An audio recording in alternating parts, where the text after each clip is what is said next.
Good morning everyone. अभी हम discuss करने वाले हैं इलेक्ट्रोमैग्नेटिक वेव्स। इसका कॉन्सेप्ट है 1831 में फैराडे नामक साइंटिस्ट ने ये बताया कि परिवर्ती चुंबकीय क्षेत्र से विद्युत क्षेत्र उत्पन्न होती है। इन्हीं तथ्यों से प्रेरित होकर के 1864 में मैक्सवेल नामक साइंटिस्ट ने कल्पना किया कि जब परिवर्ती विद्युत क्षेत्र से चुंबकीय क्षेत्र उत्पन्न हो सकती है तो उसी प्रकार परिवर्ती विद्युत क्षेत्र से भी चुंबकीय क्षेत्र उत्पन्न होनी चाहिए। अतः ये दोनों एक दूसरे के कॉम्प्लीमेंट होते हैं, पूरक होते हैं। अर्थात यूँ कह सकते हैं कि परिवर्ती विद्युत क्षेत्र से चुंबकीय क्षेत्र हो सकती है और परिवर्ती चुंबकीय क्षेत्र से विद्युत क्षेत्र लगातार उत्पन्न होते रहते हैं। इसी सिद्धांत के आधार पर मैक्सवेल कहते हैं गतिमान आवेश दोलन करता है तो उससे अविरत विद्युत और चुंबकीय क्षेत्र उत्पन्न होते रहते हैं। कहने का मतलब ये है कि जब कोई गतिमान जो आवेश होती है वो दोलन करती है, इस प्रकार से दोलन करेगी तो इसकी दोलन के साथ साथ में क्या होती है, वो अविरत रूप से विद्युत क्षेत्र और चुंबकीय क्षेत्र को उत्पन्न करते रहते हैं। अब हम देखते हैं कि इन सभी तथ्यों से जो निष्कर्ष निकलता है, यूँ कह सकते हैं इलेक्ट्रोमैग्नेटिक वेव्स का जो इक्वेशंस वेव्स जो होता है उसकी परिभाषा होती है, उसको हम कैसे डिफाइन कर सकते हैं इस तथ्यों के आधार पर। तो मैक्सवेल बताते हैं कि विद्युत चुंबकीय तरंगें वे तरंगें होती है जो कि एक दूसरे के लंबवत तल में विद्युत क्षेत्र तथा चुंबकीय क्षेत्र के दोलनों से बनता है और ये दोलन तरंग संचरण की दिशा के लंबवत होते हैं। यूँ कह सकते हैं कि यदि ये तरंग संचरण की दिशा है तो ये इसके लंबवत दिशा में चुंबकीय क्षेत्र दोलन करेगी और ये दोनों के लंबवत दिशा में कौन करेगा, विद्युत क्षेत्र दोलन करेगा।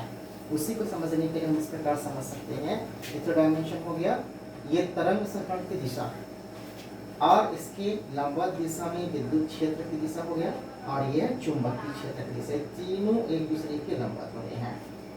अब देखते हैं कि किस प्रकार से चुंबकीय क्षेत्र में परिवर्तन होता है और उसके थ्रू किस प्रकार से विद्युत क्षेत्र होता है और फिर कैसे विद्युत क्षेत्र में परिवर्तन होता है और चुंबकीय क्षेत्र प्राप्त होता है।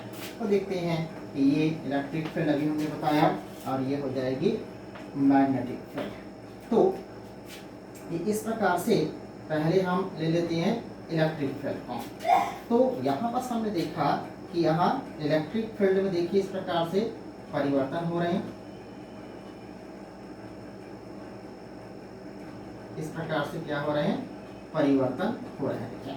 यहाँ से इलेक्ट्रिक फील्ड की जो मान है जो बढ़ रहा है, वेग बढ़ रहा है और यहाँ तक अधिकतम होगा फिर ये कम होगा। तो जैसे ही वहाँ पास परिवर्तन हो रहा है, यहाँ कहीं भी इसका इलेक्ट्रिक फील्ड कांस्टेंट नहीं है, तो पूरी तरह से इलेक्ट्रिक फील्ड परिवर्तित हो रहा है। इसलिए यहाँ पास क्या होगा, उसी के जो पूरक होता है उसके साथ साथ चलने वाला जो फील्ड होता है, कौन सा फील्ड होता है, चुंबकीय क्षेत्र, चुंबकीय क्षेत्र मैग्नेटिक फील्ड। तो इसके नीचे में कौन उत्पन्न हो जाएगी, मैग्नेटिक फील्ड उत्पन्न हो जाती है। तो इस प्रकार से इसी के जस्ट परपेंडिकुलर उत्पन्न हो जाती है, इस प्रकार से। फिर ये अगले हाफ साइकिल में ये इलेक्ट्रिक फील्ड, पूरा इलेक्ट्रिक फील्ड अब कहाँ आ गया, मैग्नेट में आ गया। इस प्रकार से अगले हाफ साइकिल माइनस हो गया, इस प्रकार से। अब फिर ये क्या करेगा, पॉजिटिव साइड में क्या करता है, मैग्नेटिक फील्ड उत्पन्न करता है, इस प्रकार से। ये इस प्रकार से मैग्नेटिक फील्ड उत्पन्न होता है। और ये कंटिन्यू फिर क्या होगा, सॉरी, फिर ये हो जाएगा इलेक्ट्रिक फील्ड। तो इसके चेन से क्या मिले, परिवर्तन से फिर यहाँ पर मैग्नेटिक फील्ड इस प्रकार से प्राप्त होते जाती है।